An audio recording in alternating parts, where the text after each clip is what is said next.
श्री स्वामी समर्थ. स्वामी भक्त हो, स्वामी अक्कलकोटीमध्ये आपला स्वागत आहे. आपल्या जीवनात काहीही अकारण घडत नाही. त्यामागे आपले गतजन्मी केलेले कर्मांची फळं असतात. आजचा हा प्रवचन हेच संदेश देतोय. तर सुरू करूया नित्य स्वामी दर्शन दिवस 7वा.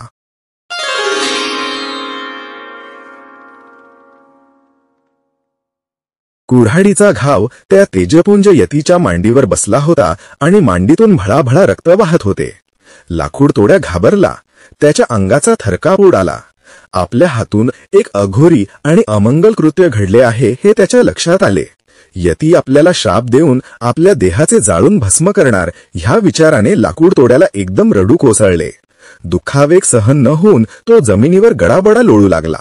रात्रीचा घनगर्द काळोख संपून पहाट उमलून यावी तशी श्री नृसिंह सरस्वतींची अनेक शतकांची जी गाढ समाधी लागली होती त्या ब्रह्मानंदी समाधीतून स्वामी हळूहळू बाहेर येऊ लागले.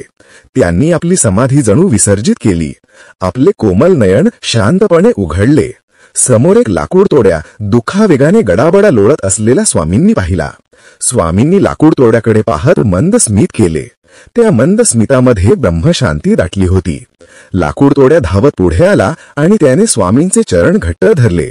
आपण भगवंताचे चरण घट्ट धरल्याची जाणीव त्या क्षणी लाकूड तोड्या झाली. तो स्वामींची वारंवार क्षमा मागू लागला.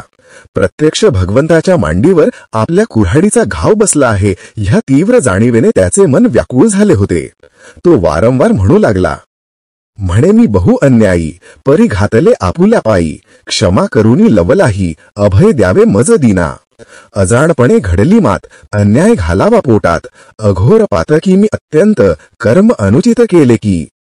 पायाशी लोळण घेणाऱ्या लाकूड तोड्या स्वामींनी मोठ्या प्रेमाने उठविले. स्वामींचा स्पर्श होताच लाकूड तोड्याच्या सर्वांगातून वीज सळसळत केली.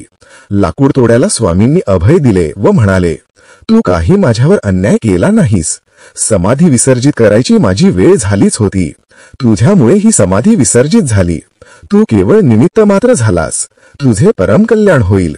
तुला आता केवळ सुखच प्राप्त होईल. पूर्वजन्मीचे पुण्य अमित, तुझ लाभेल सौख्य बहुत, पुत्र पौत्रा समवेत ऐश्वर्यवंत संसारी. स्वामींनी लाकूड तोड्याच्या मस्तकावर हात ठेवला. त्या क्षणी लाकूड तोड्याला अपूर्व असे ज्ञान प्राप्त झाले. त्याने स्वामींना साष्टांग नमस्कार घातला. नंतर ज्या वटवृक्षाखाली हे घडले त्या वडाची पाने लाकूड तोड्याने चुरडली आणि स्वामींच्या मांडीवरल्या जखमेत भरली. जखम त्या क्षणी बरी झाली. रक्त थांबले. त्या घनदाट अरण्यात 1000 सूर्य एकत्र उगवावे असा प्रकाश पडला.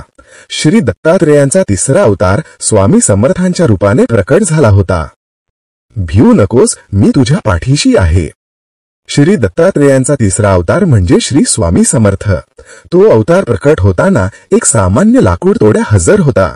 त्या क्षणी लाकूड तोड्याचे असामान्य आयुष्य सुरू झाले. कारण स्वामींची कृपादृष्टी त्याच्या भणंग आयुष्यावर पडली. भक्ती इतिहासात तो अमर झाला. इति श्री नित्य स्वामी दर्शन दिवस 7वा संपूर्णम.